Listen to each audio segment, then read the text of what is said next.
Listo, hermanos. Bueno, ahora sí, vamos a entrar a Josué. Muchas gracias. Vamos a entrar a esto que quedamos en el libro de Josué. Nos quedamos en el principio justamente del libro de Josué, allí en la historia de Rahab. Y vamos a retomar un poquito para arrancarnos aquí. Nos quedamos justamente con la visita de los espías a Jericó y vimos cómo Rahab, una prostituta, les ayudó a esconderse y a escapar. Esto debido a las historias que ya había escuchado sobre los israelitas. Y esto es muy importante en la historia de Rahab, lo que ella había escuchado y lo que ella creía en ese momento. Hace unos estudios, cuando hablamos acerca de la historia de las parteras en los tiempos del nacimiento de Moisés, nos hicimos esta pregunta. ¿Es justificable mentir o hacer alguna obra incorrecta por un bien mayor? Y ahí intentamos dar algunas respuestas, ¿no? Si era justificable lo que estas parteras habían hecho, conociendo nosotros de antemano el bien mayor que se produjo después. Pero ahora quisiera escuchar sus comentarios, así lo primerito que quisiera hacer es escuchar sus comentarios respecto a lo que hizo Rahab. ¿Ustedes creen que lo que ella hizo estuvo bien y por qué? Sí, no y por qué. Entonces, vamos a regresar un poquito a casi 15 días de lo que leímos, pero sí quisiera preguntarles esto, de la historia de Rahab. ¿Ustedes qué opinan? ¿Creen que estuvo bien lo que hizo? ¿Creen que estuvo mal lo que hizo? ¿Por qué sí y por qué no?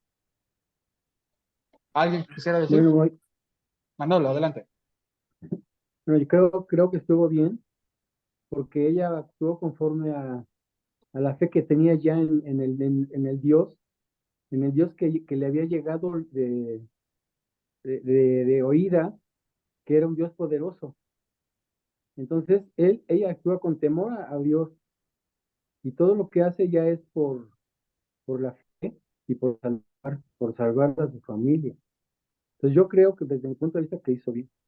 Ok, hizo bien. A ver, vamos a aterrizar qué es lo que hizo Rahab.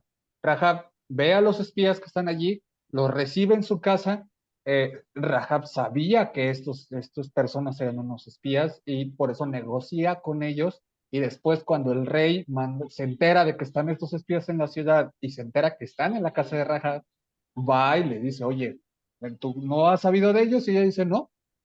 Bueno, me enteré por ahí de algunos, dice. Por ahí como que andaban, pero creo que se fueron como para allá, ¿no? Para el otro lado, ¿no? Y entonces ya después a los espías los escondió y los mandó para que estuvieran bien. Les dijo que se fueran por allá lejitos, que se esperaran unos días y ya después se fue. Entonces, ¿qué fue lo que hizo básicamente? Le mintió a su gobierno para proteger a dos espías de una nación que no era la suya. Básicamente lo que Rahab había hecho con su pueblo, con Jericó, es traición, traición a la patria, así, en toda la extensión de la palabra, ¿no? Entonces, otra vez, teniendo esto presente, justamente tomamos la primera respuesta que nos dijo Manolo. Manolo nos dice, estuvo bien lo que hizo. ¿Alguien más tiene una opinión respecto a esto? ¿Alguien Sí, más? Hermana Fabiola. yo también pienso que precisamente esa traición a su patria, como dices, a su pueblo, ella estaba tomando una decisión importante para protección a su familia, porque sabía que de todas maneras, si ella no hubiese tomado esa decisión para proteger a esos dos extraños, pero no eran extraños, eran parte de los que iban a atacar a su pueblo, a su casa, a su familia. Entonces, eh, tiene uno que pensar precisamente lo que de este lado es mi familia, de este lado es mi otra familia, que son los míos, los que si abro la puerta no sé si me van a saludar o no, pero son palabras mayores, tomar una decisión de ese tamaño, en donde confiaba también en que aquellos dos no sabía ella si le iban a cumplir o no. Era un análisis de riesgo, nada más. Yo los bajo y espero que cumplan. y los que se fueron, tú nos bajas y te vamos a cumplir. Así es que era de los dos lados. Unos estaban traicionando en una forma y ella protegiendo. Esa es mi manera de pensar. No, ok, muchísimas gracias, hermana. Aquí usted ya añadió un elemento que nos puede ayudar a ver este panorama un poquito más complejo, más amplio. El tamaño de una decisión. O sea, porque no era cualquier decisión, no era qué me voy a poner hoy, no era cómo me voy a peinar, no era qué voy a comer o qué voy a preparar hoy para cenar, no era una decisión así, era un tamaño de decisión. Así es. No estamos diciendo todavía si estaba bien o si estaba mal, o que estamos nada más poniendo en la mesa que era una decisión gigantesca la que estaba haciendo aquí Raja, no solamente para su vida, sino para la vida de su pueblo y para su futuro. Era un tamaño de decisión lo que estaba tomando en ese momento y de acción. Entonces, ya tenemos dos opiniones que van hacia un mismo punto. ¿Alguno de ustedes tiene alguna opinión contraria respecto a esto? ¿Alguno de ustedes piensa que lo que hizo Rahab no estuvo bien o estuvo mal? Hermano José Luis. Sí, hay una cosa, dice el rey de Jericó, envió a decirle a Rahab, saca a los hombres que han venido a ti y han entrado a tu casa porque han venido para espiar toda la tierra. Entonces ya sabían que estaban ahí, puesto que el rey ya había identificado y manda una orden expresa que lo sacara. Sin embargo, ella se arriesgó y los esconde, dice que los esconde, creo, en lino o algo así. En el techo de... Sí, bueno, los esconde y se va. Entonces, realmente fue muy valeroso lo que hizo, el riesgo que tomó, realmente. Ese es el comentario. Ok, entonces tenemos otra vez, fue muy riesgoso, pero al final de cuentas estamos cayendo en que fue una buena decisión. O sea, lo que hizo independientemente de la acción, si era una mentira, nos estamos yendo por el camino de que fue una buena decisión. El pastor dice que no, el pastor Alfredo dice que no, y Manolo quiere comentar algo. Entonces, a ver, vamos con el pastor Alfredo primero. Mire, mentir es malo, Es pecado. es pecado. Sean mentiras buenas, mentiras malas, blancas, rojas, verdes, el color. O sea, no podemos decir que hizo bien. Sí. Que Dios lo utilizó eso, que fue de bendición para su pueblo, sí, lo podemos ver y lo podemos constatar y estamos convencidos. Pero no podemos decir que estuvo bien, porque entonces podemos empezar a justificar cualquier mentira o cualquier acción que nosotros tengamos en contra de los principios de Dios, que va a tener, porque yo considero, o aún porque tuviera un resultado positivo. Hay que tener mucho cuidado. Bueno, eso es lo que es mi punto de vista, ¿verdad? Yo creo que no hizo bien, Dios lo utilizó para bien. Ok, entonces ya tenemos una contrapostura, ¿vale? Ya tenemos tres opiniones que iban de un lado, tenemos una opinión que va para otro lado. Manolo. Y no, nada más para complementar lo que te decía, en un versículo dice, yo sé que el Señor y Dios es Dios de dioses en el cielo como en la tierra. Ella estaba, o sea, estaba actuando en base a esa fe que ella tenía, o sea, ella estaba creyendo en un Dios, el Dios único y verdadero. Ok, perfecto. Y Justamente y me voy a siendo, agarrar. Ajá. y si, perdón, y siendo humano, pues yo me pongo en su lugar y pues sí, quiero salvar el pellejo de mi familia, ¿no? Sí, no, vamos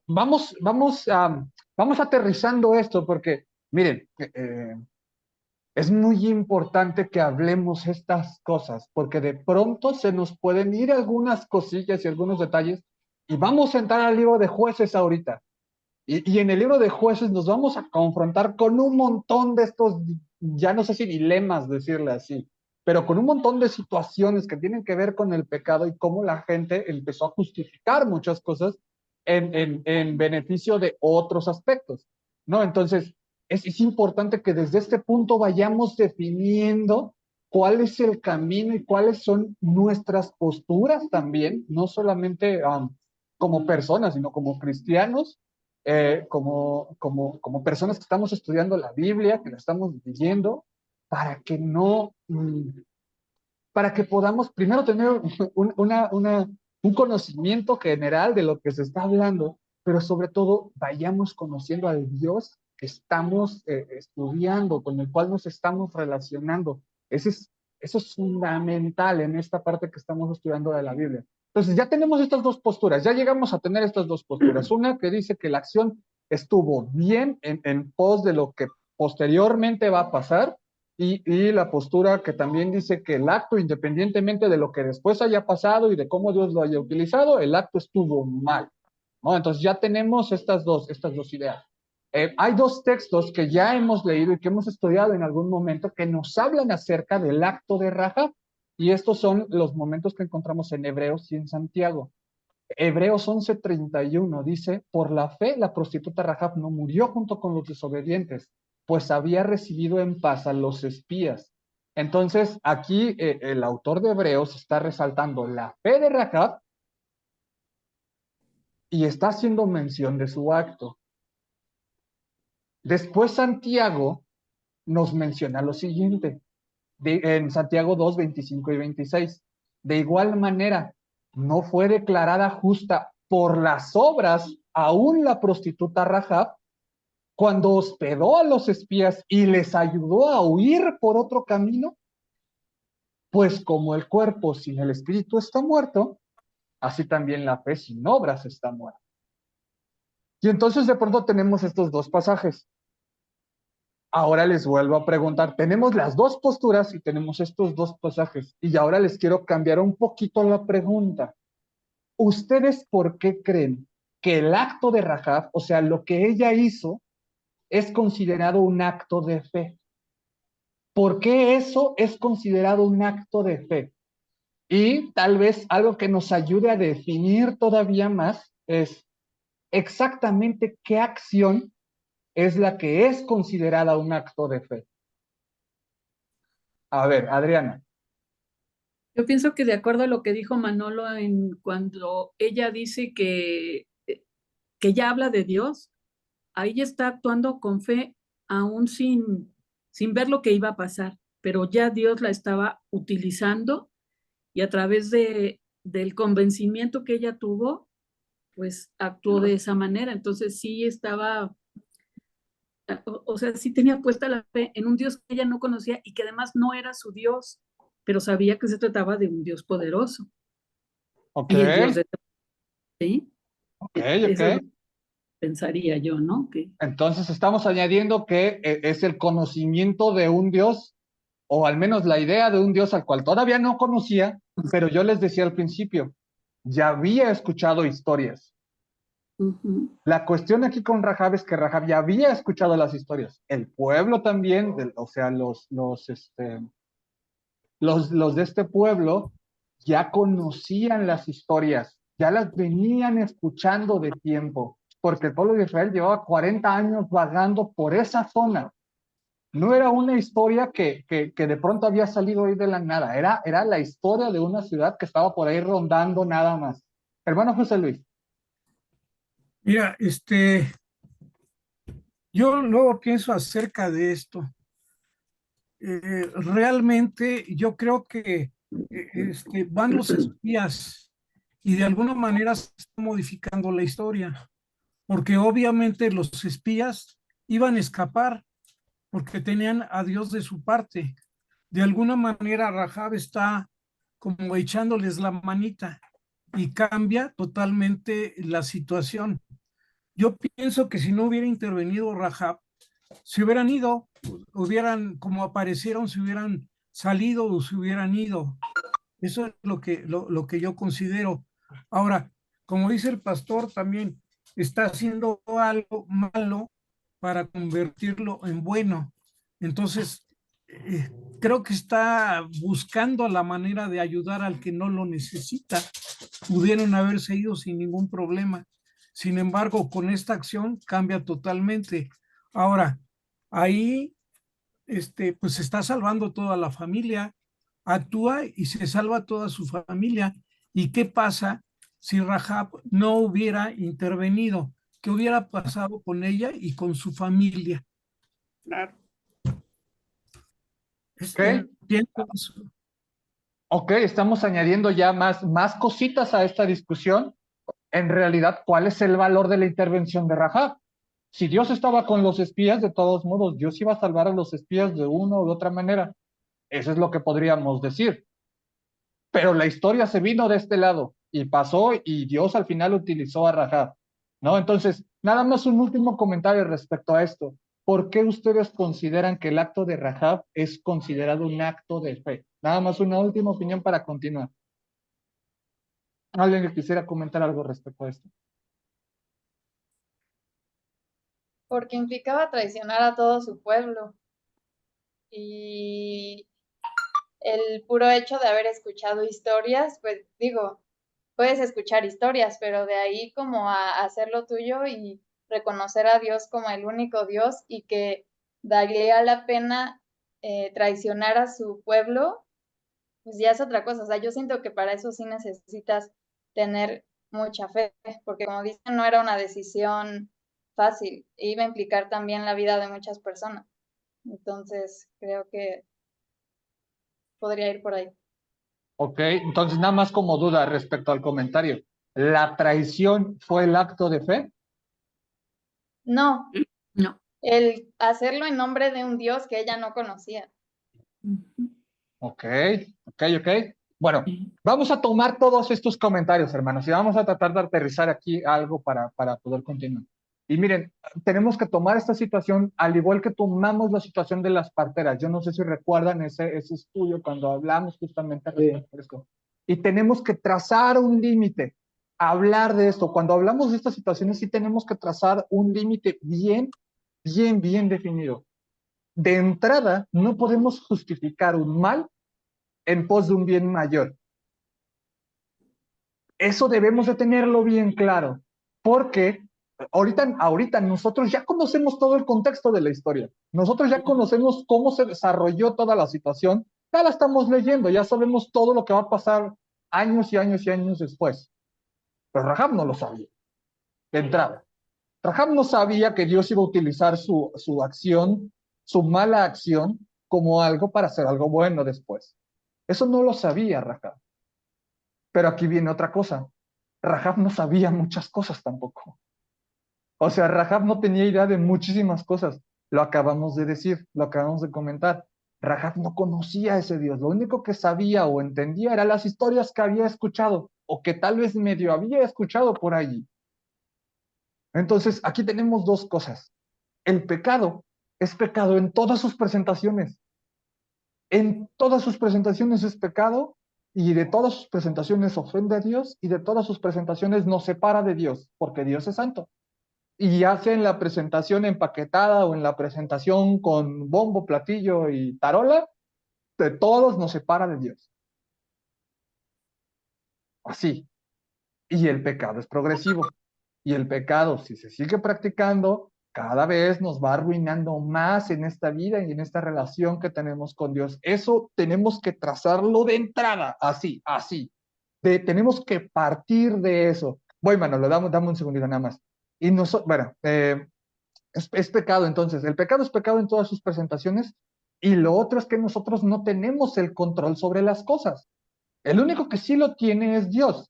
Y ciertamente Él puede convertir un acto terrible, como ya lo vimos, una mentira, una traición. Él puede convertir todas esas cosas en algo maravilloso. Sin embargo, eso no justifica el pecado. Y eso tenemos que tenerlo bien presente, hermanos, cada vez que nos encontremos con textos como estos. Aunque después nosotros veamos que la situación se pudo generar algo bueno, no quiere decir que la acción en su esencia estuvo bien. No quiere decir que la mentira de Rahab estuvo bien.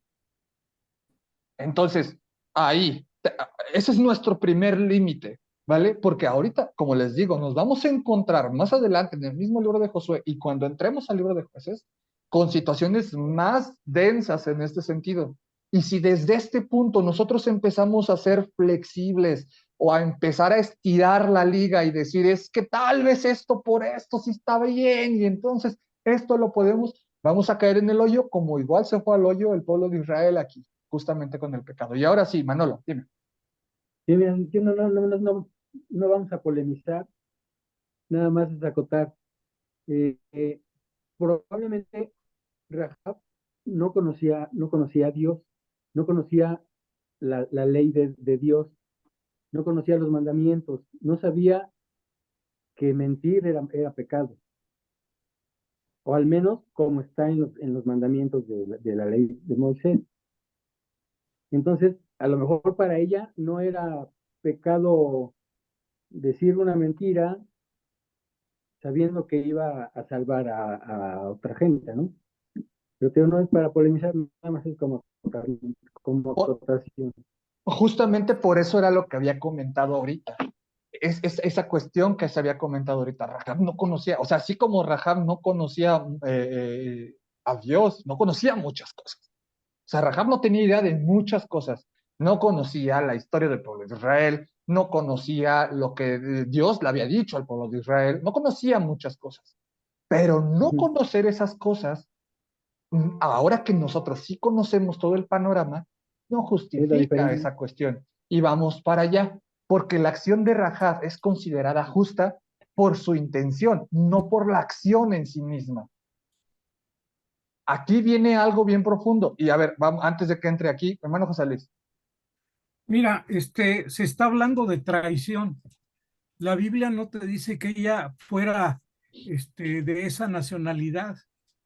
Es decir, te dice, es una ramera que habitó o que habitaba en ese lugar, pero no te está diciendo que pertenezca a esa tribu o a ese lugar, porque por el contexto también una prostituta que llegaba y podía ser de cualquier nacionalidad, inclusive podía haber sido hebrea para estar ahí, y si fuera hebrea, entonces habría más forma de pensar que tenía conocimiento de Dios, o por lo menos algo. Si no era, entonces no tenía ningún conocimiento. Realmente no te dice muchas cosas y muchas cosas te hace pensar, pero que no estás con ninguna seguridad. Entonces, realmente, de todas maneras, si el Señor hubiera querido a salvar a Rahab, hubiera hecho esto o no hubiera hecho esto, hubiera salido o le hubiera dado otra oportunidad para poderse salvar. No sé si salvarla fue precisamente el que fuera hebrea. Ok, vamos aquí también a definir un poquito con esto. Sí, es probable que Rahab tal vez no fuera de Jericó, pero no era del pueblo de Israel. Eso sí, eso sí es claro en las cuestiones que vamos a ver posteriormente. Rahab no era del pueblo hebreo. De hecho, la raíz de su nombre no tiene absolutamente nada que ver con nada hebreo. Si su vida o si toda su vida la hizo ahí, no hay manera de saberlo. Muchos comentaristas justamente hablan que muy probablemente Rahab tenía familia, era aceptada por su familia y se dedicaba a esta cuestión de la prostitución. Muy probablemente era una mujer que pertenecía al pueblo de Jericó como tal y perdió a su esposo. Muy probablemente pudo haber perdido a su esposo y por eso se empezó a dedicar a eso. Tenía una familia a la cual tenía que mantener. No menciona cuál era su familia, no menciona cuán grande o cuán pequeña era su familia, solamente dice que tenía familia. Entonces, muchos mencionan que muy probablemente al perder a su esposo se tuvo que dedicar a eso, pero todas esas son inferencias. No hay nada en concreto que podamos decir es que esto era. Lo que sí sabemos es que vivía en Jericó, vivía en las murallas de Jericó y esa fue su acción. Entonces, para darle justamente camino a esta cuestión, hablábamos de la intención. Su acto estuvo incitado, como lo habíamos comentado, por un profundo arrepentimiento que Dios había ya puesto en su corazón. Sin embargo, la ejecución de ese arrepentimiento no fue el mejor, definitivamente no fue el mejor. Así como muchas veces nos pasa a nosotros. Tenemos buenas intenciones en hacer algo, tenemos todo el deseo de hacer algo bueno, bien, y cuando lo hacemos resulta que no era lo que necesitaba. Yo no sé, ha habido muchos casos, a mí me ha tocado escuchar de muchos casos, por ejemplo, ¿no? De personas que quieren ayudar a otras personas, hablando de una cuestión tal vez arbitraria. Pero, por ejemplo, oye, veo que tú tienes necesidad económica por X cosa, entonces, ¿sabes qué? A mí me gustaría darte esta ofrenda. Así, en los secretos, sin avisarle a nadie más, tal, tal, tal. Y entonces la persona que lo está recibiendo es, ah, ¿por qué me das eso? ¿Qué acaso ves que yo soy pobre o qué? ¿Qué crees que no puedo salir adelante yo por mí mismo? Y entonces una acción que estaba pensada, bien intencionada, al menos por la persona que lo está haciendo, resulta totalmente contraproducente porque no se tiene el contexto tal vez general. Y algo que tú querías hacer de buena intención, de buena gana, con el deseo y el ánimo de apoyar, resultó completamente lo contrario. Terminaste ofendiendo a la otra persona y resulta que ya se peleó contigo y resulta que después ya no te quiere hablar porque ahora esa otra persona piensa que tú lo ves como menos o algo así. La ejecución no fue la adecuada. ¿Por qué? Porque le faltaba conocimiento de, nos faltaba conocimiento de. Entonces, la cuestión aquí con Rahab viene así.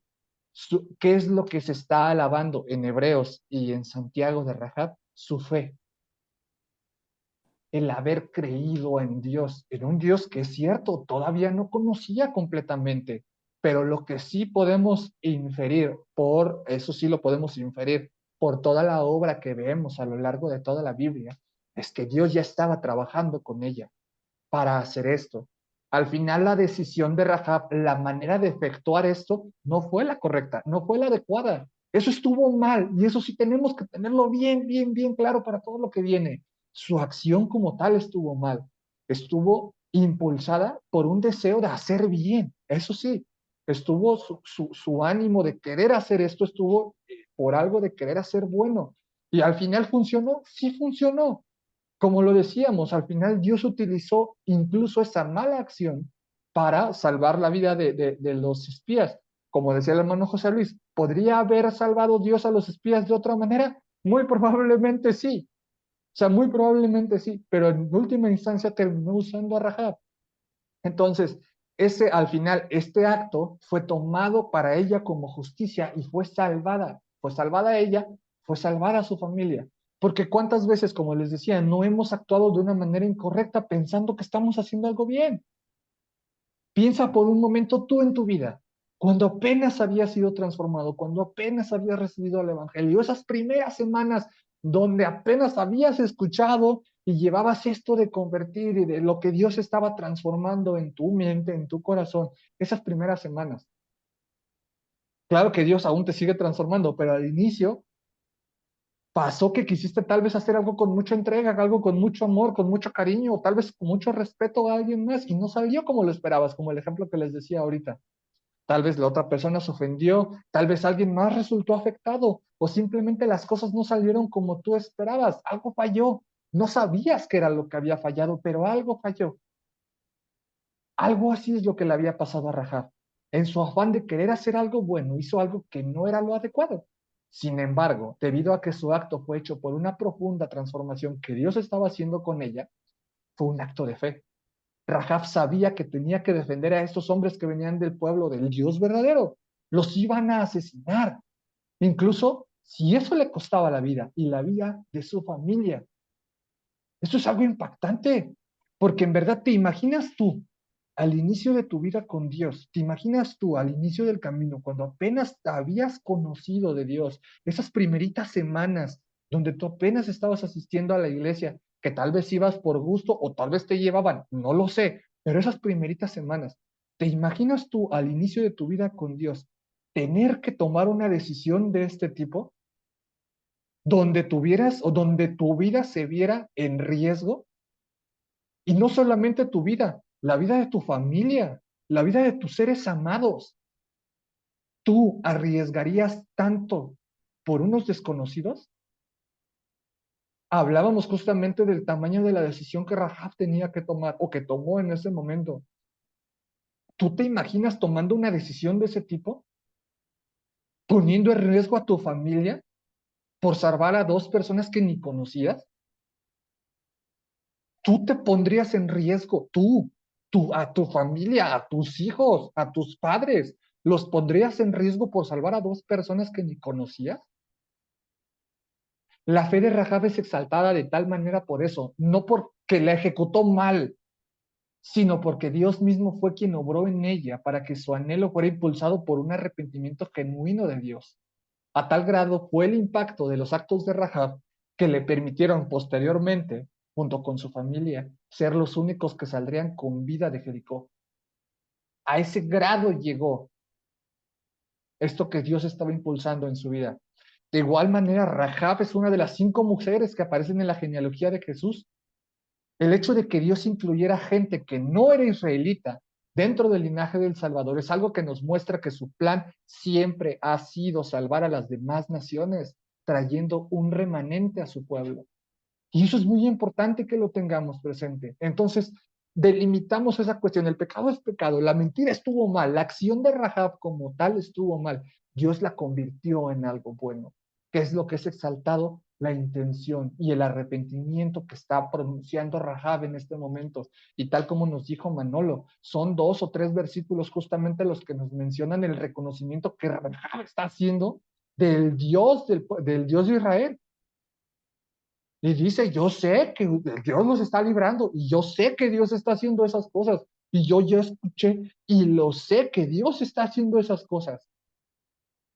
Yo quiero hacer algo. Al final su acto como tal, en esencia, estuvo mal. Pero lo que es alabado de Rahab es lo que Dios estaba haciendo con su fe. Entonces, con eso cerramos todo este tema de Rahab y ténganlo bien presente porque vamos ahorita que lleguemos más para allá adelante, nos vamos a topar con unas cosas bien, bien duras. Pero antes de llegar allá, regresamos aquí con lo de los espías, porque los espías trajeron información. Josué toma la decisión de partir del campamento hasta que se toparon de frente con el río Jordán. Allí acamparon por 3 días hasta que los israelitas cumplieron con la orden de Dios, seguir el arca. Esa es la narrativa que tenemos allí a partir del capítulo 3. Después de la última representación de la columna de nube, ya no la volvemos a ver otra vez. Esto es algo llamativo, ya que ahora tienen que seguir el arca. A través de Josué, el pueblo va a escuchar la guía de Dios. Ya no va a estar la nube. Ya no va a estar la nube que los va a estar guiando por todos lados. La nube se acaba de ir en este preciso momento. Y ahora tienen que seguir el arca. Y tienen que seguir a Josué. Lo que Josué les indique es lo que ellos tienen que hacer. Cuando los que cargaban el arca pusieron los pies en el Jordán, de pronto el agua se detuvo. Y esto es eso es algo impresionante, porque quiero ponerles aquí un mapa. Espérenme tantito. Déjenme, se los pongo aquí. Porque les quiero, ¿se acuerdan de cómo hemos visto que es esta zona? Les mostré en el mapa justamente la cuestión de cómo se veía el río Jordán, cómo se veía desde el monte donde murió Moisés. Pero quiero mostrarles algo, hermanos. Y eso se los voy a mostrar aquí. Tiriri, tiriri.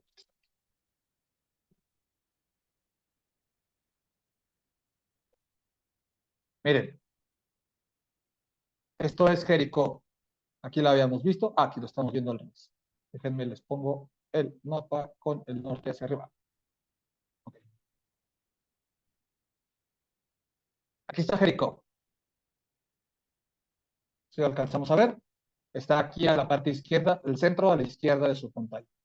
Este que está acá abajo es el Mar Muerto y todo el pueblo de Israel estaba instalado en esta zona. De acá, todo este llano. Todo esto es la llanura de Moab. Ténganlo presente porque lo vamos a ver al rato en el libro de Ruth.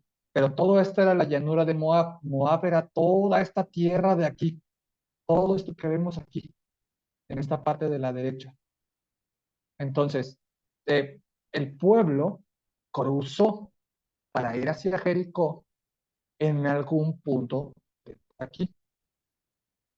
No sabemos cuál exactamente. No sabemos exactamente en qué punto cruzó, a diferencia, por ejemplo, de cuando vimos el Mar Rojo, que hay algunas posibles ubicaciones.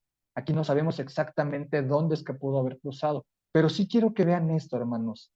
El río Jordán, ¿alguno de ustedes ha tenido la oportunidad de ir al Cañón del Sumidero en Chiapas? ¿O en Estados Unidos el Gran Cañón? ¿Han podido ver esas imágenes? Aquí no es tan igual, ¿no? No es tan exactamente, pero este río generó una cuenca. Quiero que vean aquí ya casi en el desborde con el Mar Muerto, cómo es que se ve este río.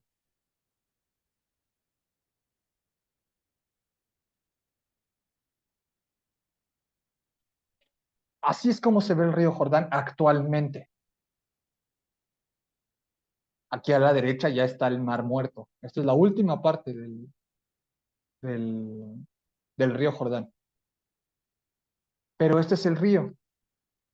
Esta es la única foto que he podido tomar así, al menos en el mapa, que se vea bonita. Así donde podamos ver el río Jordán. Hay muchas otras imágenes, pero esta es una que me gustó bastante y que le quería mostrar. ¿Por qué? No es muy ancho este río, pero la narración allí en el capítulo 3 nos dice que estábamos en la época donde el río se desbordaba. Entonces todo esto estaba llenísimo, llenísimo, estaba atascado de agua, se desbordaba de agua.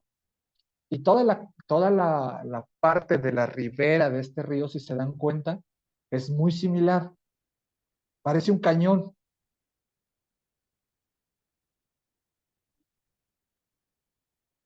Entonces, ¿por dónde pudo haber cruzado todo el pueblo? ¿O se imaginan ustedes las dificultades que tuvieron que haber tenido para haber cruzado? Aquí actualmente pues ya tenemos un puentecito por ahí cruza la gente, ¿no? Pero en ese tiempo, no sabemos si existían ese tipo de puentes. Entonces, la narrativa en la Biblia nos dice que estaban en la temporada donde este río se desbordaba, entonces venía llenísimo, llenísimo, llenísimo ese río. Y de pronto, el agua se detuvo.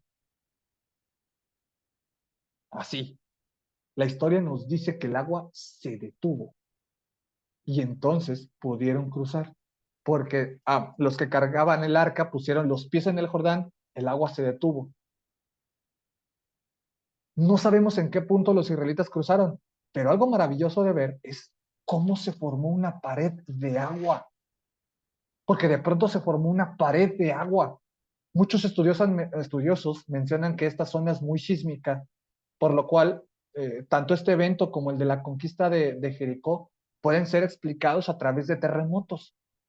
Si nos damos cuenta, la ribera, ahorita como se las enseñé, está compuesta por muros de arena, generando casi un valle.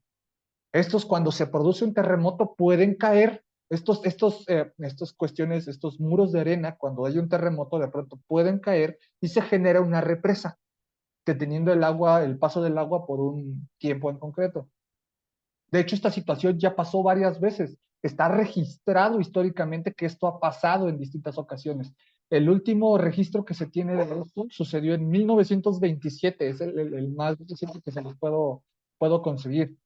E igual, en la misma región de Adán que se menciona aquí, el agua se bloqueó por 21 horas. No sabemos cuánto tiempo necesitó aquí el pueblo de Israel para cruzar el río Jordán, pero es algo que de manera natural puede pasar. Ahora, igual que como lo vimos en las otras historias, que pasara en el preciso momento en el que los israelitas tenían que pasar, ya de hecho el hecho que pase es una cuestión extraordinaria, pero que pasara en el preciso momento en el que los israelitas tenían que cruzar es un milagro. Y podríamos dedicarnos aquí a explicarlo de manera natural, y hay maneras de explicarlo, pero que la situación pasara exactamente como tenía que pasar, es un milagro de Dios. En verdad, de una u otra manera es un milagro de Dios que los israelitas cruzaran el río Jordán de esta manera. Así el pueblo pudo cruzar el río estando seco sin mayor problema, siendo guiados por Dios para ahora sí iniciar la conquista. A través de este acto, el nombre de los israelitas y de su Dios empezaría a resonar por toda la región, sembrando pánico en los reyes. Lo dice aquí la narración de Josué. Los reyes de la zona empezaron a tener pánico, empezaron a tener miedo de las historias que escuchaban. Porque imagínense ustedes, que no me acuerdo, creo que una vez en un sermón les hablé de esta situación. Hay una comparativa que me gusta hacer. Tenemos esta parte histórica de lo de los niños héroes y cómo el ejército americano llegó y empezó a tener varias batallas cercanas a la Ciudad de México. Y una de las batallas más famosas es la que se libró allí en General, donde está General Anaya, en el Museo de las Intervenciones, con los irlandeses. Y después de eso, el batallón americano fue al siguiente punto de defensa que tenía la Ciudad de México, que fue allá en el Molino del Rey, cerca de en Chapultepec. Y allá se tuvo otra batalla. Cayó el Molino del Rey, cayeron los mexicanos que estaban allí defendiendo la zona y después el ejército estadounidense se fue a con los famosísimos niños héroes. Y era una historia que los mexicanos que estaban en el mero centro de la ciudad estaban escuchando, porque el ejército gringo venía. Y entonces ellos escuchaban, chin, ya cayó el fuerte de allá del sur, chin, ya cayó el Molino del Rey, ya cayó el colegio militar. Y los mexicanos estaban escuchando todo lo que el ejército estadounidense venía haciendo y cómo venía ganando esas batallas. Y muchos historiadores hablan de cómo algunos ignoraban lo que estaba pasando, pero otros estaban en pleno pánico por lo que estaba pasando alrededor. Estamos hablando de un ejército súper chiquito, lo que pasó en esta cuestión de la historia, en comparación al pueblo de Israel que estaba aquí. Recuerden cuántas personas eran después del censo, eran más de 60,000 hombres para la guerra. Y eran más de 2,5 millones de personas del pueblo de Israel. Era un montón de gente para un pueblo de Jericó que era chiquitititito. Las historias estaban empezando a esparcir por todos lados. Por todos lados. El nombre del pueblo de Israel iba a empezar a resonar por todas las regiones de Canaán. Y esto los posicionó en el mapa. Porque si de por sí ya habían escuchado las historias del pueblo de Israel, ahora estaban escuchando lo que el pueblo de Israel estaba haciendo ya allí en su tierra, ya allí en sus ciudades. Y el pueblo se estableció en Gilgal, dice, al este de Jericó, allí a un costado de la ciudad de Jericó, allí se fue a establecer. Y es importante este lugar de Gilgal, porque este lugar sería durante muchos años el centro religioso principal de los israelitas. Aquí es donde se hizo el memorial de las 12 piedras que también vemos narrado allí. Aquí es donde se circuncidaron todos aquellos que habían nacido en el desierto y que no habían sido circuncidados con Moisés. Y es donde se celebró la Pascua por primera vez en la tierra prometida. Y eso es un evento importantísimo para los israelitas. Se celebró la Pascua por primera vez en Gilgal. Un día después de esto, el maná dejó de caer. Después de tanto tiempo de estar recibiendo el maná diario, diario. Algo que ya hemos hablado en los sermones y que muchos ya se habían desesperado de estar comiéndose ese pan que caía del cielo. Días después de la Pascua, dejó de caer. Porque era el momento de recibir la bendición prometida de Dios en la tierra prometida. Ellos ya estaban en la tierra prometida. Porque a veces las promesas puede parecer que no llegan y que tardan un montón y que tardan, que no en este caso, 40 y tantos años. Pero déjame decirte esto, mis hermanos, la bendición de Dios va a llegar. En verdad que va a llegar incluso de maneras que a veces no esperamos nosotros. Porque ahora el pueblo le tocaba trabajar. Ahora el pueblo le tocaba conseguir su alimento. Claramente se iban a alimentar de los frutos de Canaán, de este lugar que era leche y miel. Y que no tenían que hacer mucho esfuerzo. Porque la tierra era fértil. La tierra era preciosa para el cultivo. Había muchísimas cosas que podían ellos obtener, pero tenían que chambear ahora, tenían que hacer su parte, tenían que administrar lo que Dios les estaba dando. Gilgal iba a servir como el centro de operaciones justamente para los próximos 6 años que va a durar la conquista. Todo esto que vemos narrado en el libro de Josué va a durar alrededor de 6 años. El versículo 9 del capítulo 4 nos permite ver justo las ediciones que comentábamos anteriormente. ¿Se acuerdan que les había dicho en el estudio pasado que el libro de Josué pudo haber sido escrito principalmente por Josué, pero que se le pudieron haber hecho unas adiciones posterior? Porque dice, el capítulo 4, versículo 9 dice, hasta el día de hoy. Ese hasta el día de hoy es muy probable que haga referencia a la época de la monarquía. No sé si se acuerdan que en libros anteriores habíamos hablado de eso, hasta el día de hoy, ¿no? Justamente cuando Moisés estaba narrando estas historias del Génesis. Bueno, hasta el día de hoy es muy probable que sea una edición ya hablando del tiempo de David, del tiempo de Salomón, cuando existía la monarquía. Entonces, la aparición, tenemos un poquito más adelante la aparición del comandante del ejército del Señor, el cual era la muestra clara para Josué de que Dios estaba con él. Ya se lo había dicho Dios directamente, Moisés se lo había dicho a Josué, pero que se apareciera aquí el comandante del ejército del Señor era la muestra clara de que Dios estaba allí con él. Representó para él el ánimo que necesitaba para enfrentar a lo que se avecinaba, porque este encuentro directo con Dios le permitió, al igual que a Moisés con la zarza, resolver cualquier duda que él pudiera llegar a tener de que Dios estaba ahí. Y por fin llega el evento de Jericó. Ellos se habían encerrado, los de Jericó se habían encerrado en su ciudad por temor a los israelitas, pero el juicio había llegado ya. La orden de Dios podría parecer extraña. Yo no sé si ustedes cada vez que leen este pasaje de Jericó se les hace bien extraño.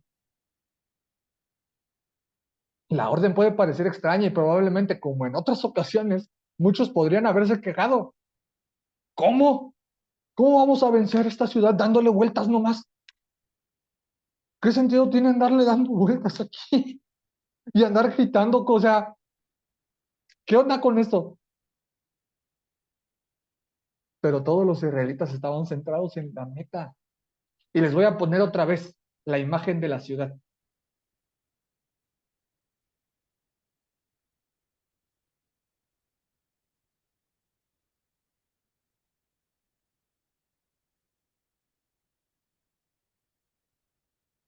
Esta es una representación basada en investigaciones arqueológicas de cómo se pudo haber visto la ciudad de Jericó. La ciudad estaba dividida en dos murallas, bueno, con 2 murallas más bien, la muralla superior, que era donde vivían principalmente la gente más opulenta, que más dinero, la zona más resguardada. Después tenemos esta parte del terraplén, que era la que separaba la muralla superior con la muralla inferior. Aquí era donde normalmente vivía la gente más pobre, aquí era donde vivía Rahab, en esta zona. Su casa estaba pegada a la muralla inferior. Es así como pudo sacar a los espías. ¿En qué zona? No lo sabemos exactamente en qué zona pudo haber estado, pero su casa estaba justamente pegada afuera cerca de la muralla inferior. Después de esto tenemos un muro de contención y alrededor de Jericó había un foso, muy común en esas épocas. Esto claramente dificultaba si alguien quería llegar y conquistar tu ciudad, pues tenía que atravesar este foso y eso te permitía a ti como ciudad defenderte de una mejor manera, ¿no? Entonces, esta es una representación de la antigua ciudad de Jericó. Así es como se veía. Entonces, ¿qué era lo que hicieron los israelitas? Alrededor de toda esta ciudad, dándole vueltas, tenían que andar caminando cada día. Entonces, déjenme lo paso para acá. Porque quiero preguntarte, ¿te imaginas vivir en Jericó en medio de esa escena? O sea, ¿te imaginas tú viviendo en Jericó? Debió haber sido un pánico terrible para todos los habitantes de la ciudad, porque no podían hacer nada, no podían salir, no podían entrar. El miedo los había invadido. Y día tras día, durante 6 días, escuchaban el sonido de los cuernos que se tocaban, de la gente que estaba dando ahí vueltas alrededor de la ciudad. Debió de haber sido una escena casi hasta apocalíptica, así de película. Durante 6 días estar escuchando eso. Pero el momento llegó y los israelitas obedecieron y las murallas cayeron, permitiéndoles ahora sí entrar a la ciudad y cumplir con lo que Dios les había ordenado. El juicio de Dios nos puede parecer cruel. Lo hemos hablado en anteriores ocasiones, pero Él ya había hecho este juicio. El pecado era terrible en ese lugar y la decisión que Él tomó fue exterminar el pecado. Y esta imagen es poderosa, hermanos, porque es poderosa para nosotros, porque esto es lo que nosotros merecíamos. Por nuestro pecado, eso es lo que nosotros merecemos, ser exterminados completamente, porque no podríamos estar ante la presencia de un Dios santo si estamos en pecado. Pero nosotros ahora estamos viviendo un periodo diferente.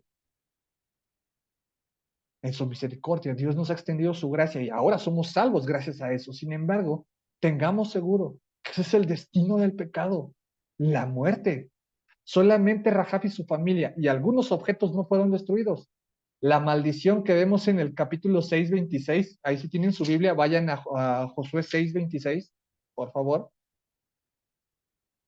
que dice lo siguiente: en aquel tiempo Josué hizo este juramento: maldito sea en la presencia del Señor el que se atreva a reconstruir esta ciudad, que eche los cimientos a costa de la vida de su hijo mayor, que ponga las puertas a costa de la vida de su hijo menor. Esa profecía se cumplió en primer libro de Reyes 16:34. Si lo tienen por allí, primer libro de Reyes 16:34, cuando un personaje llamado Hiel intentó reconstruir la ciudad y en el proceso murieron sus dos hijos. Este versículo dice así: en tiempos de Acab, Giel de Betel reconstruyó Jericó, echó los cimientos a costa de la vida de Abirán, su hijo mayor, y puso la puerta al precio de la vida de Segub, su hijo menor, según la palabra que el Señor había dado a conocer por medio de Josué, hijo de Nun. Allí es donde vemos cumplida esta profecía que Josué había hecho. Y si el cruce del Jordán había resonado por las ciudades de Canaán, la conquista de Jericó, una de las ciudades emblema de la región, retumbó todavía más fuerte. Y esto trajo reconocimiento al pueblo de Israel y a Josué. Pero después de esta gran victoria, viene una terrible, terrible derrota por el pecado de un solo hombre, Acán. Acán desobedeció las órdenes directas del Señor y se guardó para sí parte del botín que Dios había destinado al exterminio. Esto provocó que cuando el ejército se presentó a la batalla contra Ai, a pesar de ser un ejército muy, muy pequeño el de Ai, el ejército israelita perdió. 36 hombres murieron por esto. Pero más allá de las vidas de las personas, el miedo se había apoderado de los israelitas. Claro que la vida era valiosa, claro que las vidas de las personas que habían muerto por este pecado eran valiosas. Y el miedo estaba siendo un complemento a, porque se volvieron a quejar y volvieron a decir: ¿para qué nos sacaste si nos van a venir a ganar aquí? Un ejército todavía más chiquito que el de nosotros. Y deja tú eso. Esa acción le iba a envalentonar todavía a los demás pueblos. Uy, nosotros siendo poquitos les ganamos, estos no saben. Estos no le saben a la guerra, van a ver que sí les pueden ganar. Ese acto iba a tener un montón de repercusión, por lo cual generó el castigo de Acán. Generó más bien que el castigo de Acán fuera acorde a su acción, porque su pecado provocó la muerte de otras personas. Por eso se debía de pagar, tenía que ser eliminado del pueblo de tal manera que no quedara registro de su pecado, de su acción. A nosotros nos cuesta entender un castigo de esa magnitud, pero en esa época era un castigo muy común. ¿Eso lo hace menos duro para nosotros? No, desde ningún sentido lo hace menos duro. Pero ese es el costo del pecado. Si lo quieres ver así, desgraciadamente ese es el costo del pecado. Pero más que desgraciadamente, creo que la palabra es realmente ese es el costo del pecado, la muerte. Y una vez que el pecado fue expiado, el Señor le dice a Josué que es hora de tomar esa ciudad también. Y aquí Josué saca a reducir sus capacidades militares. Cuando, guiado por Dios, Josué llevó a cabo un plan que descolocó completamente a los guerreros de Ai y los vencieron de una manera certera. En esta ocasión, Dios sí les permitió quedarse con el botín. Posterior a este evento, Josué cumplió con la orden de Moisés y fueron a los montes Ebal y Gerizim para recitar la ley, las bendiciones y las maldiciones, tal como lo habían hecho años atrás, ayer como lo leímos también en el libro de Números. No sé si recuerdan justamente. Cuando van y están en los dos cerros y unos se ponen de este lado y otros de este lado y unos mencionan las bendiciones y otros mencionan las maldiciones y entonces están allí y en medio están los levitas y se hace todo este evento igual. Justamente aquí quiero ponerles otra vez el mapa, este pequeño mapa que les corté aquí nada más para que vayamos viendo cómo está, cómo vamos con este camino. Miren.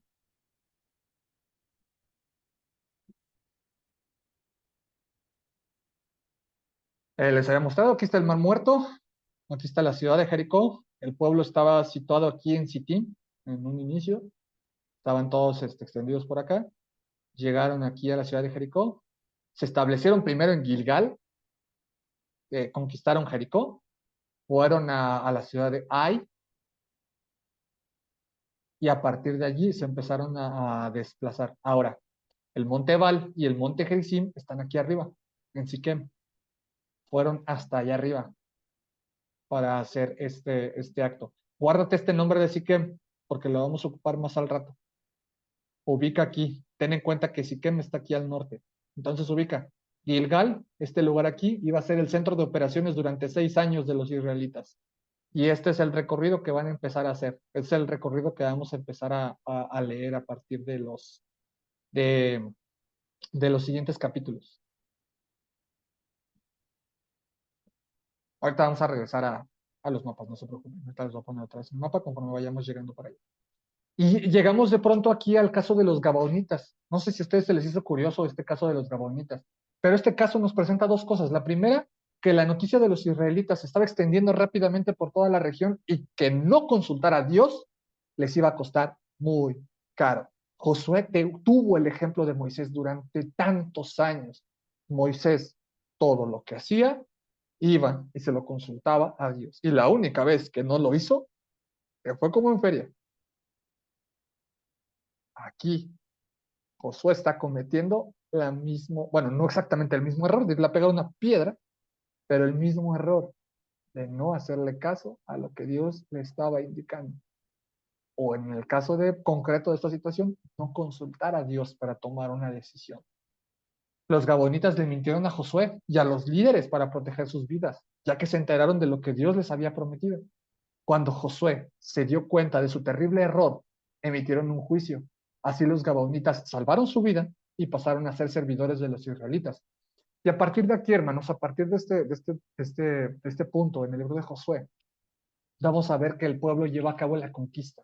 Vamos a empezar a ver cómo los israelitas van a llegar a las respectivas ciudades que les tocaban y van a empezar a expulsar a los cananeos de esta región. Y aquí quiero preguntarles algo, mis hermanos, y aquí es donde tal vez nos vamos a detener otro ratito.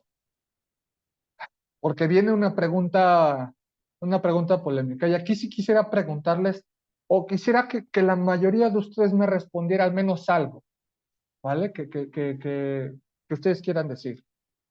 Déjenme un momento nomás poner aquí porque ya llegó Olga aquí a un lado y para que escuche. ¿Ustedes creen que Dios está a favor de la guerra?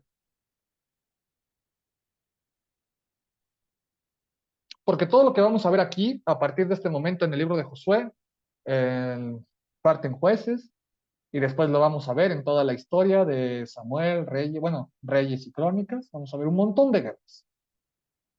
Situaciones donde Dios nos manda a la guerra. ¿Ustedes creen que Dios está a favor de la guerra? Hermana Mabe.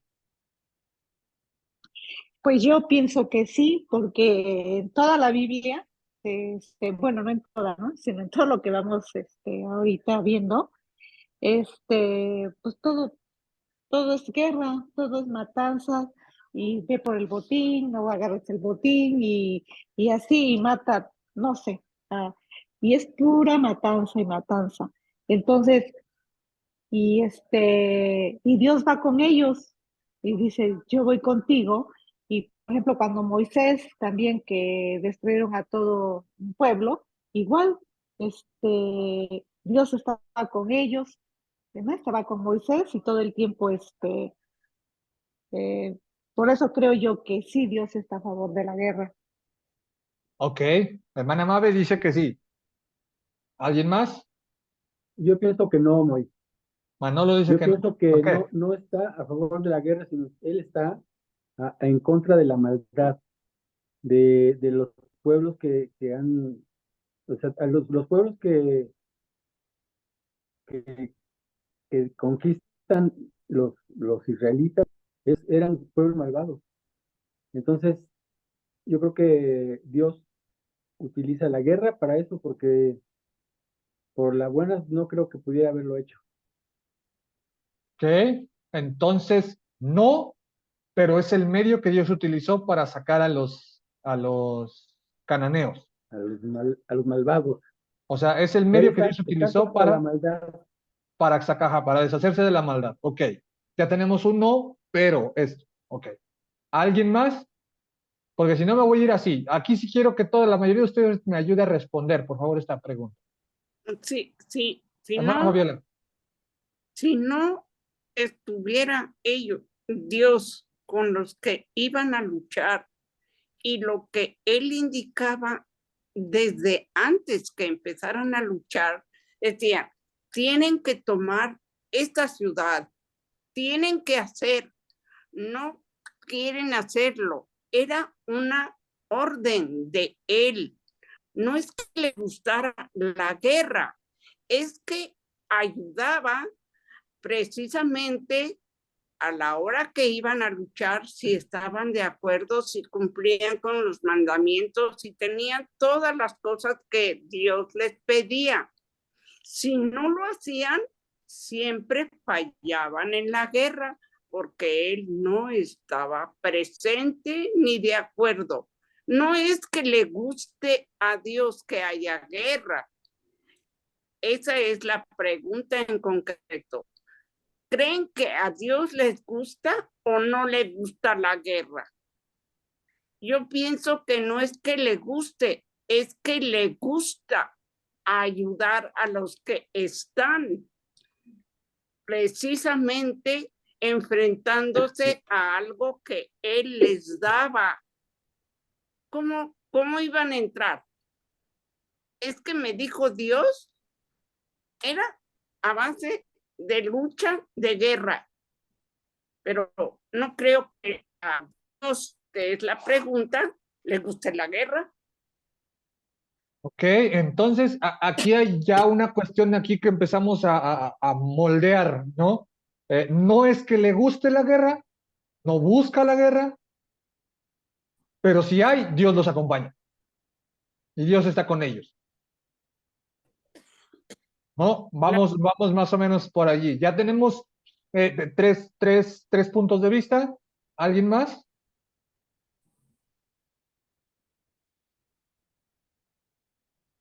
Y alguien más, porque si no me voy a ir así como los tengo aquí en la cámara, ¿eh? Porque les dije que en este sí, todos, quiero escuchar su opinión de todos. Sea cortita, sea larga la intervención, pero si les voy a ir preguntando, si no me dicen. Adriana. Mira, igual yo coincido que no es que le guste, que a Dios le gustara la guerra, pero era la manera en la que, como comenta mi mamá, por sus instrucciones, iban a ir conquistando e iban a ir erradicando a todos aquellos pueblos que en primer lugar tenían otros dioses, y eso era pues algo que él no podía permitirse sabiendo que él es el único Dios. Entonces, y como ellos creían en otros y no en él, pues no iban a aceptar fácilmente, pues sí, vengan y tomen nuestro territorio, sino que lo tenían que hacer mediante la guerra. Y exactamente al ser el pueblo de Dios y al ser obedientes a lo que él pedía, pues el Señor estaba con ellos. Y es lo que va narrando en varios capítulos de la Biblia. Cuando alguien desobedece, como lo que pasa en el capítulo anterior con Acán, pues inmediatamente el Señor ahora sí que toma cartas en el asunto y entonces les quita la ayuda, porque también era una manera de que el pueblo se diera cuenta que si no seguían sus instrucciones, pues también él actuaba en consecuencia y se los hacía notar. Y cuando se daban cuenta que entonces era cuando perdían las guerras o concretamente cuando les iba mal para acabar pronto, ¿no? Si no eran obedientes y si no acataban lo que el Señor quería. Entonces era la manera, digamos, no que le gustara, pero era la manera en la que él iba a contrarrestar la maldad, el hecho de que creyeran en otros dioses, la manera que además esos pueblos cometían sacrificios con niños y con ceros, o sea, eran cosas muy aberrantes con las que el Señor no estaba de acuerdo. Entonces, pues por eso quería también erradicar a esos pueblos, por eso cuando habla de que tomaran pueblos era maten a todos. Y lo vemos que cuando no obedecen eso, como pasa aquí de que se cree Josué lo que le está diciendo los gabaonitas, pues por eso también tiene una falla él, ¿no? Por no hacer lo que Dios había mandado. ¿Ok? Vamos justamente antes de continuar, vamos a hacer una parte clara aquí, porque muy pocas veces, de hecho solamente en un par de ocasiones, tenemos el registro de que Dios les dijera que tenían que acabar con la gente que estaba en esos lugares. La indicación en la mayor parte es expúlsalos. Y aquí hay una diferencia. Vas a llegar a esa ciudad y los vas a expulsar, porque esa es tu tierra, esa es la que yo te estoy dando a ti. Y no te vas a juntar con ninguno de ellos. Esa era la indicación. En muy pocos lugares el juicio directo de Dios fue, vas a acabar con ellos completamente. En la gran mayoría vamos a tener que la narración nos dice, los vas a expulsar. Nada más haciendo esa pequeña acotación justamente, para que nos vaya ayudando también en toda esta cuestión que vamos viendo de la guerra que está pasando en este momento. A ver, me voy a ir más para acá porque mira, estaban mis suegros ahí, de pronto ya no los veo, ya se fueron. Vamos con Ilse. A ver, aquí la que tengo. Creo que en un mundo caído era un medio por el cual Dios justamente actuó en contra de la opresión y de la maldad de otros pueblos, o sea, como en concordancia a lo que ya han comentado. O sea, fue un medio para efectuar su justicia. O sea, que no es lo ideal, creo que no es lo ideal, pero pues al final es un mundo caído y creo que él se puede valer de diferentes medios. Ok, ok. Arge, ¿tú qué crees? ¿Dios está a favor de la guerra? Yo me he cuestionado en muchas ocasiones las acciones. Yo no conozco mucho, estoy empezando, ¿verdad? Estoy en pañalitos, pero me he cuestionado en muchas ocasiones el, la manera de proceder de Dios, ¿sí? Para mí nunca lo había concebido como un Dios castigador ni nada de eso, ¿no? Entonces, yo pienso que no es definitivamente que quisiera la guerra, ¿no? O que quisiera que hubiera muerte o sembrar terror o eso. Yo pienso que no, yo creo que eran circunstancias de orden o sí, de orden, de disciplina, podríamos decir, hacia su pueblo, ¿no? No a su pueblo, sino a los enemigos de su pueblo, de meterlos en esa disciplina, ¿no? Pienso que eso era lo llevaba a decir, vamos a entrar en guerra y ustedes van a arrasar con ellos, ¿no? Pero pienso que definitivamente no es que le guste o le gusta la guerra, ¿no? Ok, ok. No lo concibo como tal, vamos. No, está muy bien, muchas gracias. Muchas gracias, Arge. Hermana Basi, ¿usted qué cree? ¿Dios está a favor de la guerra?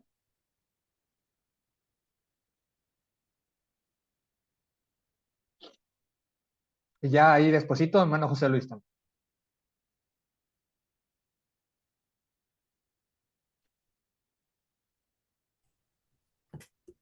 Bueno, yo creo que no está a favor de la guerra, pero yo creo que Dios quería que todos los pueblos fueran como el pueblo de Israel, ¿no?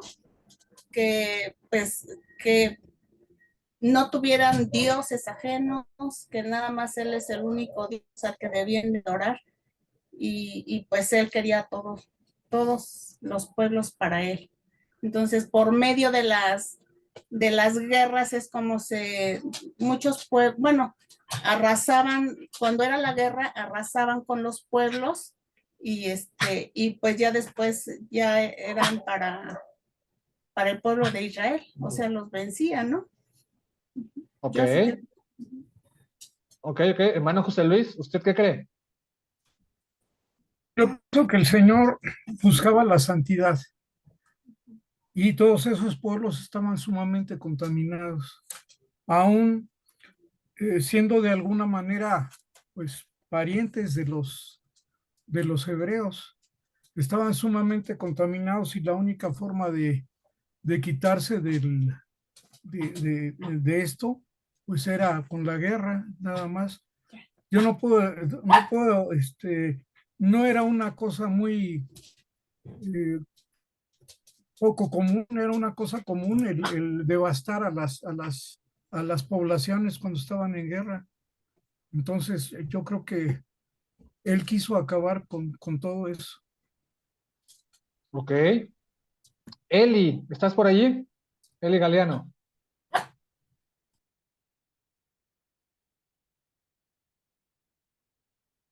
Creo que por el momento. Perdón. Sí, aquí estoy, es que no encontraba el botón. Nada, Estamos con mi hijo Abdiel estamos debatiendo y bueno, yo en lo personal considero que no, que a Dios no le gusta la guerra, ¿no? Mi hijo por otro lado dice que sí, pero entonces, bueno, a mi parecer es que no, a Dios no le gusta la guerra. Como dice el hermano José Luis, Dios quiere un pueblo santo y pues como dijo la hermana Adri, eran pueblos pues que eran idólatras y que pues de otra manera no iban a ceder sus tierras, ¿no? Esa es nuestra opinión. Ok, a ver, si por ahí anda tu hijo, a ver que nos diga qué es lo que opina, aprovechando, porque él dijo que sí, Ajá, a ver. que nos diga. Pero a ver, yo tengo una pregunta. ¿Cuál es la pregunta que estabas haciendo? ¿Tú crees que Dios está a favor de la guerra? Porque la historia que estamos viendo aquí en Josué, que vamos a ver después, es que fueron a la guerra, Dios está con ellos en la guerra, Dios los guió durante la guerra, Dios les está dando la victoria en la guerra. Entonces, ¿Dios está a favor de la guerra? Pues a lo mejor a favor de la guerra, pero sí del que pelea, ¿no? Por un objetivo. Ok, Digo, entonces, no.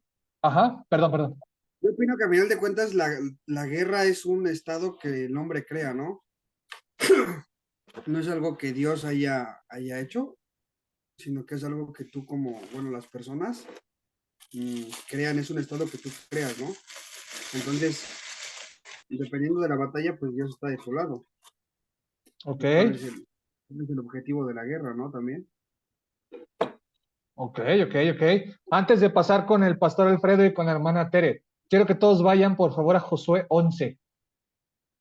Josué 11, justamente donde nos dice el síntesis de la conquista a partir del versículo 16, porque dice lo siguiente: Josué logró conquistar toda aquella tierra, la región montañosa, todo el Negev, toda la región de Josén, el valle, el Arabá, la región montañosa de Israel y su valle. También se apoderó de todos los territorios, desde la montaña de Jalac, que se eleva hacia el Seir, hasta Baal-Gad, en el valle del Líbano, a las faldas del monte Hermón. Josué capturó a todos los reyes de esa región y los ejecutó, después de combatir con ellos por largo tiempo. Ninguna ciudad hizo tratado de ayuda mutua con los israelitas, excepto los hebeos de Gabaón, los gabaonitas que leímos hace rato. A todas esas ciudades Josué las derrotó en el campo de batalla, porque el Señor endureció el corazón de los enemigos para que entablaran guerra con Israel. Así serían exterminados sin compasión alguna, según el mandato que el Señor le había dado a Moisés.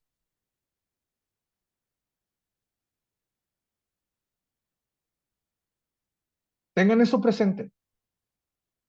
Tengan eso bien presente. Ahora sí. A ver, vamos con el pastor Alfredo primero. Ah, no, había levantado Pere primero primero, las Pere manos primero. Mates. Wow, pastor, sí que nos hace examen a título de suficiencia. Estoy de acuerdo, híjole, casi con todos, ¿eh? Me uno a lo que dijo primero Manolo, Ilse, de veras, me da gusto escucharles. Yo creo que la guerra es algo terrible. A Dios, dice, lo hace llorar. O sea, empezando por eso, si tú me preguntas, ¿a Dios le gusta la guerra? Yo diría que no, definitivo. Y hay las partes donde su pueblo tenía, decimos, ¿no? Es difícil esta pregunta para nosotros porque nosotros no sabemos de guerra. Nosotros estamos aquí plácidamente en un país libre y no tenemos esta guerra tremenda. Pero fíjense aquí, esta parte del 11-18 no, ¿cuál fue? Ay, lo que acabamos de leer. Aquí, espera. 11, ¿Sí? del 16 ¿Y al Sí, 20. ¿verdad? Ajá, sí, es que se nos movió aquí dice, ninguno de esta nación, hoy el pastor me marea porque le movió. Dice, así que Josué conquistó Eso es lo toda que la leí, región, lo que leí. lo que leímos, ¿sí? Pero queda qué duro, aquí a lo mejor estamos contra enemigos, pero aún en el pueblo de Dios, las diferentes tribus, cuando se peleaban, eso debe ser sido terrible para Dios, que su pueblo se pelea, los hermanos se peleen, ¿no? Bien dijo Galeanito, me gusta decirlo, por el pecado vino la guerra, pudiéramos decirlo ahorita, de esta manera, ¿no? La guerra. ¿Por qué los gabaonitas no hicieron pacto? O sea, los gabaonitas eran igual que todos los demás ahí que podemos mencionar, ¿ok? Que fue una lista bien grande, ¿no? De lo que acabamos de leer, que exterminaron, ¿sí? Los gabaonitas hicieron ese pacto, bueno, eso ya lo vamos a ver después, ¿verdad? Entonces, si esos malvados se hubieran arrepentido, como bien dijo el hermano José Luis habló, ¿verdad? De la maldad del pueblo, que de alguna manera tenía que ser extirpada, erradicada, porque el pueblo de Dios venía a poseer esos lugares y Dios siempre ha querido un pueblo santo, como dijo mi hermano. Bueno, wow, esto hay muchísimo que podríamos seguir platicando. Voy a dejar mi espacio. No, puedo nomás decir que a Dios no le gusta la guerra, a él le gusta la paz. Jesús es el príncipe de paz, pero que de alguna manera, pues cuando hay que combatir el pecado, la maldad, pues él lo permite y hasta lo manda para corregir lo que él consideraba que estaba mal. Él es soberano. Viene un fin para el que no quiera seguir al Señor. Viene un fin. Ok, vale. Olga, que está aquí atrás de mí, ella estaba diciendo que ella cree que sí. Entonces déjenme, le pongo el micrófono aquí cerquita para que nos dé su opinión.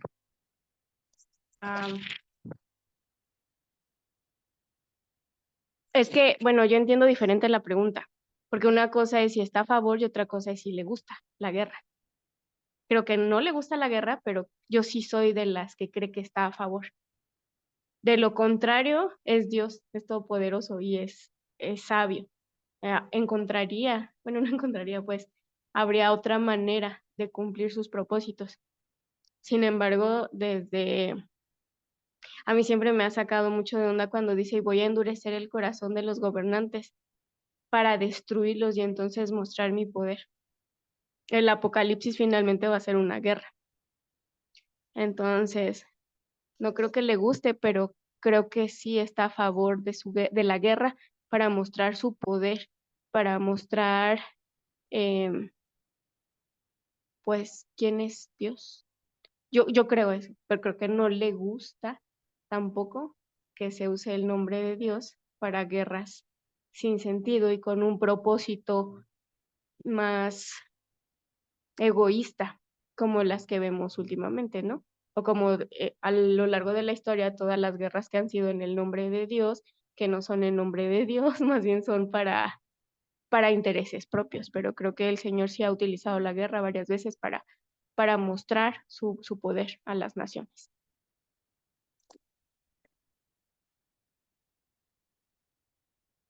Ok, entonces, tenemos ya recolectadas todas estas opiniones respecto a la guerra. Eh, miren, no hay una respuesta fácil a esto. Lo hemos hablado en diferentes ocasiones. No hay una respuesta que podamos decir 2 más 2, 4. ¡Pum! Se acabó. O sea, de entrada no podemos dar eso. Y la otra, lo que hemos hablado en diferentes ocasiones, intentar justificar algo que a nosotros en la actualidad, de una manera ética y moral, se nos hace incorrecto, conforme se vivía en esas épocas, conforme estaban en esas épocas, es muy complejo, es muy, muy difícil poder emitir un juicio de eso. Pero hace ratito hablamos de Rahab, y decíamos que lo que está mal, desde la perspectiva de donde lo veas. Y hablamos de que la mentira de Rahab estuvo mal, desde donde la viéramos. No podíamos justificar eso. No podíamos justificar que un hecho estuviera bien porque iba a traer un bien mayor posteriormente. Entonces, la pregunta, y esta pregunta se las estoy haciendo porque sí quiero, y créanme que sí quiero, sí quiero que nos pongamos mucho a pensar y a meditar en esto, porque son de las preguntas más fuertes que nos vamos a encontrar cuando tenemos o intentamos defender nuestra fe, o intentamos defender lo que creemos. Es una de las preguntas más comunes, porque durante años se justificó la guerra pensando que eran guerras santas en pos de una idea de Dios. Y han existido tantas guerras a lo largo de la historia queriendo disfrazar motivos ocultos diciendo que eran guerras en el nombre de Dios. Y muchas veces se justifican masacres y se quieren justificar periodos de la historia terribles diciendo que son en el nombre de Dios. Entonces, ¿en qué punto sí podemos ver esta cuestión de la guerra como algo que es el medio para llegar a un fin y no como lo que se ha utilizado también durante muchos años para justamente una de las principales críticas hacia el cristianismo? ¿No? Entonces, irnos nosotros haciendo esa idea, ese panorama general y poder dar una respuesta conforme vayamos encontrando esto, porque sí, como dicen, la guerra fue un medio para llegar a un fin. Eso mismo que leímos ahí en Josué 11, al final dice lo siguiente, el 23, así logró Josué conquistar toda aquella tierra conforme a la orden que el Señor le había dado a Moisés y se le entregó como herencia al pueblo de Israel, según la distribución tribal. Por fin, aquella región descansó de las guerras. Hay una cuestión histórica, para entrar de trancazo con esto, hay una cuestión histórica con esta región y es que ha estado en guerra de toda la vida ha estado en guerra esta región. Si ustedes se vean a las noticias, hoy esa región sigue en guerra y se siguen justificando actos atroces muchas veces en nombre de una religión. Y si ustedes ven las noticias, lo que Israel está haciendo con Gaza, lo que la nación actualmente de Israel está haciendo con Gaza es terrible. Es horrible lo que están haciendo. Es horrible. Tú prendes tantito las noticias y ves la destrucción que están haciendo en pos o en nombre de decir, es que esta es la tierra santa y yo la tengo que defender. Es terrible. Cuando te das cuenta que hay un montón de intereses ocultos detrás de un montón de cosas, te das cuenta de que sí hay una diferencia tremenda entre mucha de la narración que vemos aquí en el libro de Josué y en el libro de Jueces y lo que ha pasado en gran medida a lo largo de la historia. Al final la tierra disfrutó paz Y esto es relevante porque nos hace entender una cuestión muy importante para comprender por qué es que está pasando todo esto. Porque se tenía que generar un cambio. Y para que ese cambio se pudiera generar, los israelitas debían de expulsar a todos los habitantes de Canaán, ya que sus prácticas religiosas los llevarían a pecar eventualmente. Esto es algo que Moisés ya les había dicho que iba a pasar. Y de hecho Moisés les dijo, van a llegar allá y la van a regar. Yo quiero que no la rieguen, pero van a llegar allá y la van a regar. Moisés ya se los había dicho desde antes. Dios ya se los había dicho desde antes. El capítulo 11, como lo vimos, cierra con esta síntesis de la tierra, de lo que habían conquistado. Y el 12, a partir de lo que vamos a ver, abre con una lista de reyes que fueron derrotados tanto por Moisés como Josué. Del capítulo 13 hasta el 21 nos vamos a encontrar con la división de la tierra tal como ya se le habían indicado a Moisés, que debía de ser repartida, pero también nos muestra todo el territorio que aún faltaba por conquistar. Faltaba muchísimo por conquistar, faltaba mucha batalla que tenían que enfrentar. Pero aquí viene una cuestión. La definición de guerra. El concepto que ellos tenían de guerra y el concepto actualmente que nosotros tenemos de guerra. Y eso es muy importante de definir. Porque tal vez tú pienses que la guerra ya se acabó. Pero el Nuevo Testamento nos habla de una guerra que estamos viviendo perpetuamente. En el caso de los israelitas, ellos sí vivieron una guerra de carne y hueso. Ellos sí tuvieron que experimentar una guerra de ese tipo para poder recibir la promesa que Dios les había dado. Y muchos podríamos decir, bueno, si es Dios, ¿por qué Dios no se encargó? Porque esas es muchas de las cuestiones que de pronto se hablan. Pues ¿por qué no se encargó Dios tal vez de llevárselos antes de que llegaran los israelitas? Dios, si es Dios, Dios podría haberlos expulsado por su propia cuenta. O Dios podría haber hecho que se murieran por alguna razón y entonces ya nomás los israelitas llegaran y ocuparan la tierra. O Dios podría haber hecho 1000 y un cosas para evitar la guerra. Pero entraron en guerra. Los israelitas entraron en guerra y lo vemos aquí. Y lo vamos a ver en los libros que continúan. Y nosotros seguimos viviendo una guerra. Entonces, ¿cuál es la idea de guerra que la Biblia nos está marcando? ¿Cuál es la idea de guerra que nosotros debemos de entender cuando leemos la Biblia? ¿Cuál es la idea de guerra con la cual debemos de vivir constantemente? Porque yo no sé si tú lo sientes, y esto sí es una parte para confrontarnos a todos nosotros. Yo no sé si tú sientes que estás viviendo una guerra espiritual en ese sentido. Yo no sé si tú sientes que la estás viviendo, pero los apóstoles fueron bien enfáticos en que estamos viviendo esa guerra. Y que son contra cosas que ni siquiera podemos imaginarnos.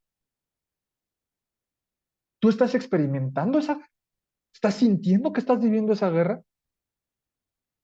¿O es algo nada más como que, pues ahí medio lo dice, pero pues sabe que sea eso?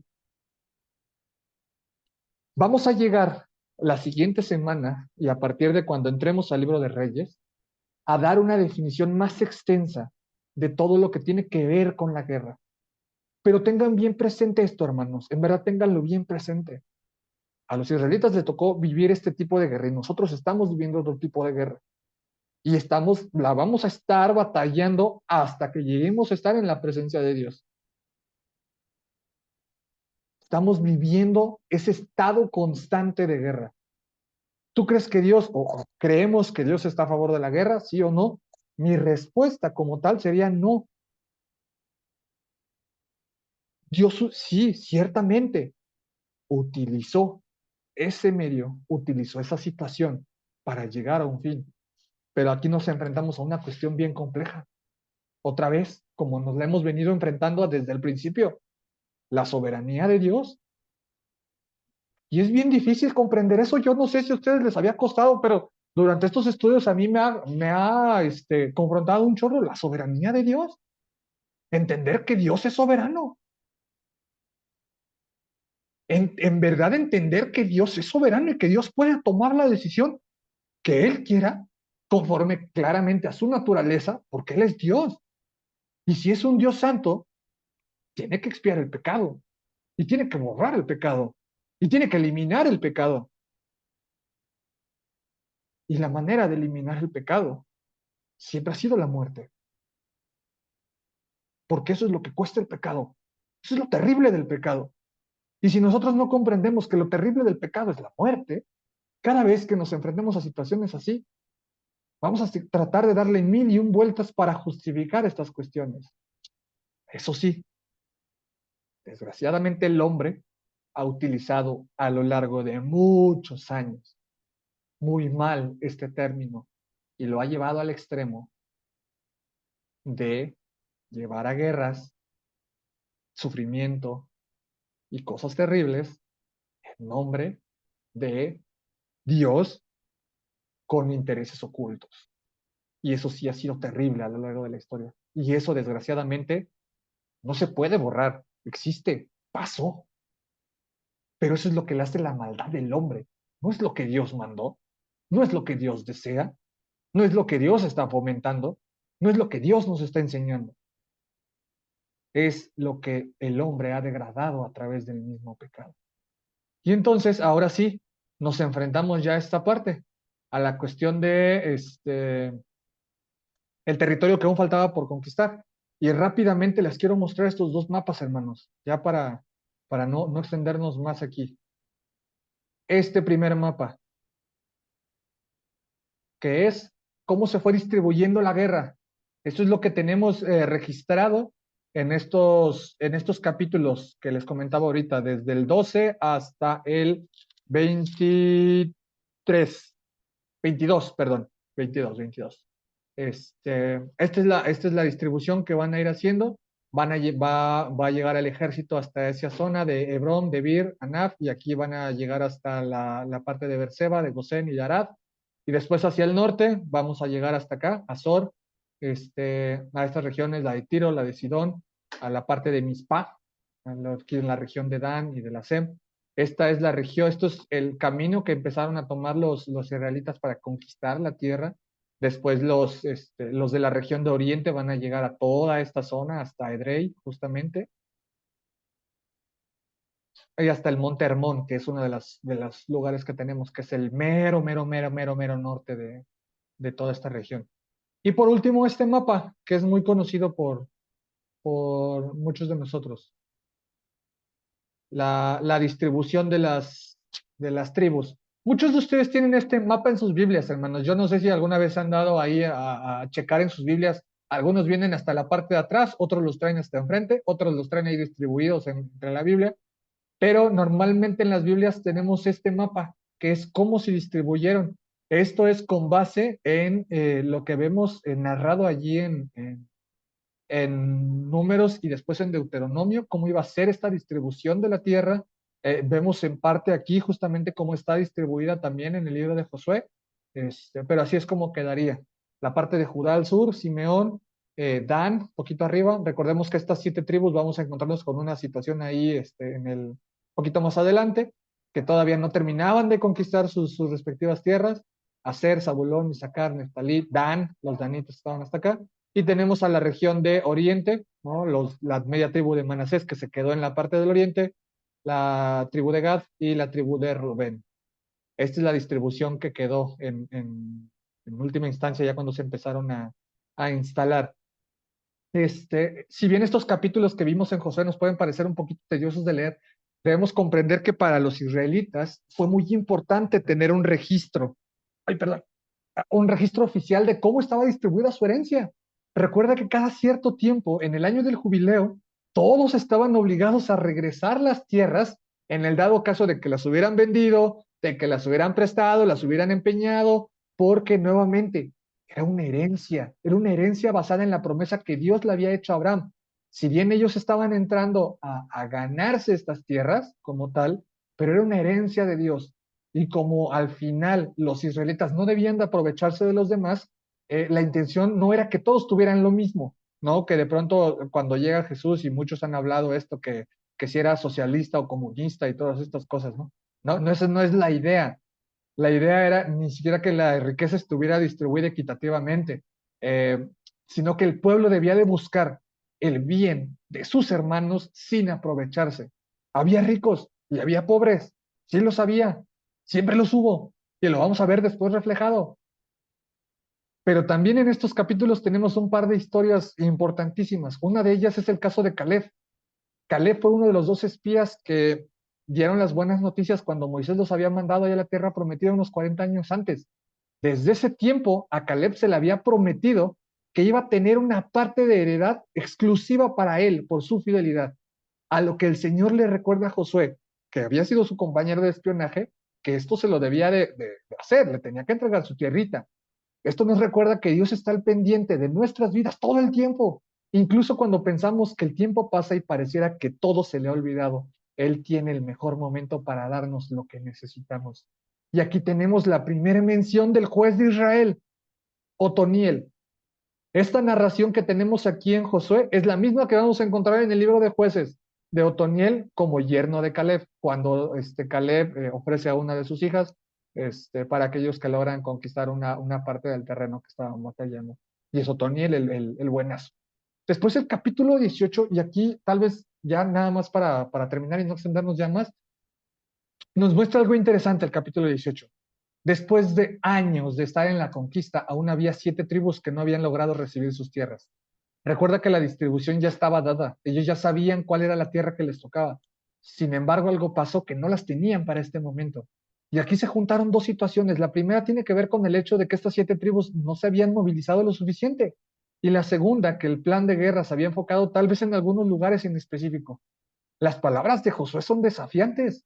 Él tenía bien presente que independientemente de la cantidad de personas que pudiera haber en esas regiones, la victoria ya se las había dado Dios, siempre y cuando siguieran sus órdenes, que era expulsar a los cananeos. Por eso, idea un plan más concreto para que estas tribus pudieran conquistar dichas tierras lo antes posible. Vayan, tracen, digan cuál es la parte que quieran y ya regresan y me dan un informe. Otra cosa muy relevante para lo que sigue de la historia es el hecho de que la tienda de reunión ya se había establecido en Silo. ¿Recuerdan? Antes estaba en Gilgal, ahí a un lado de Jericó.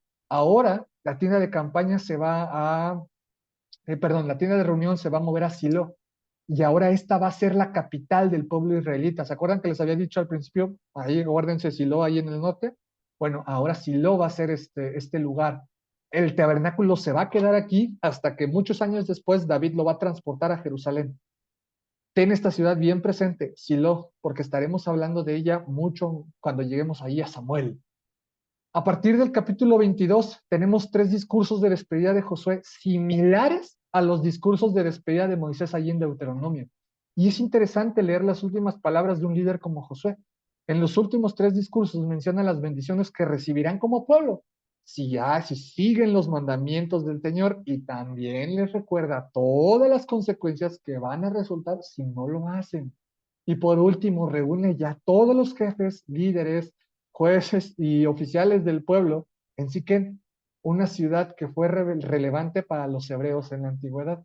Y aquí los israelitas refrendan el pacto que habían hecho con Dios y se genera un diálogo tremendo. Josué 24, 16 al 22 dice, el pueblo respondió, eso no pasará jamás. Nosotros no abandonaremos al Señor por servir a otros dioses.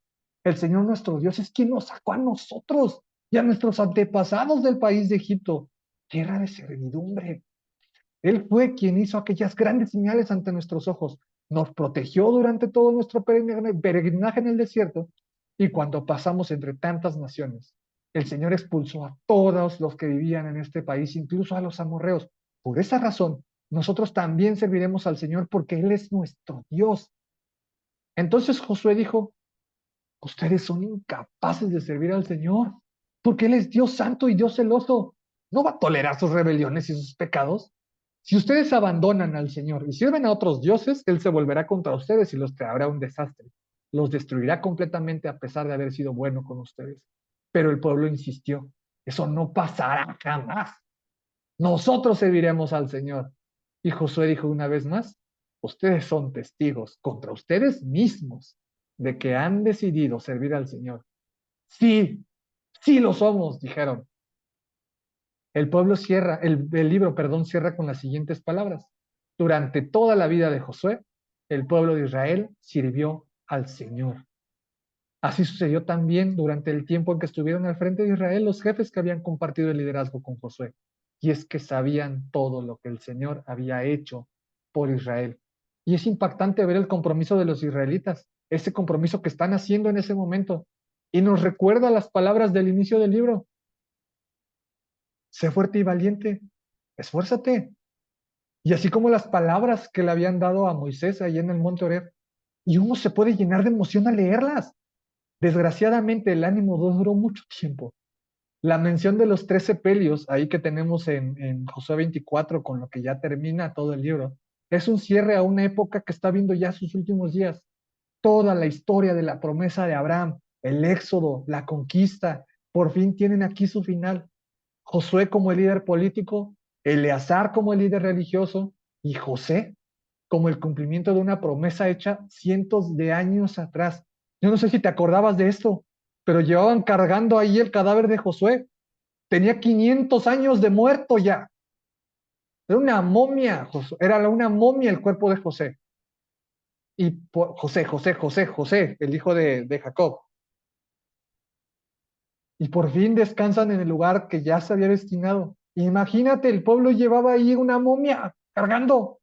Después de 500 años de que se había muerto José, por fin lo entierran. ¿Te imaginas cargar con un cuerpo momificado por tanto tiempo?